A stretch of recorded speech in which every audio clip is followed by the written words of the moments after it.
Tony Langley has invited 18-year-old Roan Kirby aboard the TP-52 missile Gladiator for Antigua Sailing Week. An amazing opportunity. Here's Roan with one of Gladiator's stellar crew, Volvo winner and Olympic medalist Ian Walker. So Ian, what advice could you give me towards my campaign for Rio next Olympics? Well, I wish I was still 18. I can hardly remember being 18, but yeah, I mean, I started like you, sailing youth boats, and then my dream was always to go to the Olympics. And I think, you know, it just takes a lot of hard work to get there, basically. A lot of focus, a lot of dedication, a bit of sacrifice. You might not be able to do some of the fun things your mates do. I think the most important thing at your age is probably time on the water. I mean, certainly time on the water in your laser, but also it doesn't do any harm to sail some other boats like you're doing this week here in Antigua.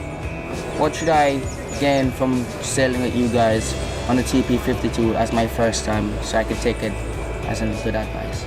Yeah, it's a good question. I think obviously it's a wonderful boat. We've got a pretty strong team, and you know, there's things about sailing the boat specifically, but I think the single most important thing is the communication between the guys. So listening to the trimmers, talking to the helmsman, the focus, the attention on speed, the discussion between the navigator and myself.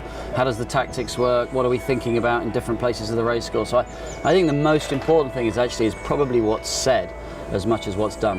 Okay, I'll take that as a good one, because I've raced on boats with bad communication.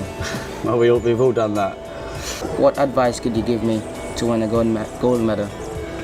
Well, I never won a gold medal, Ray, and I got 2 silvers. But I think you look at everybody who wins, and they are all incredibly single-minded. They're incredibly focused. They don't just go sailing for the day. Every time they go out, they have a specific target that they're trying to work on. They break it down into small segments, and they just improve in all the little areas. And then when you put the whole thing together for your big event, then hopefully you're better than everybody else. So set yourself some goals, break it down into little pieces, and work harder than everyone else. I want to say thanks for everything, your advice, and having me on your boat. And hopefully I will be racing with you in the future. Yeah, well, no worries. It's not my boat, but it's fun to sail with you, and I think I'm using your advice this week.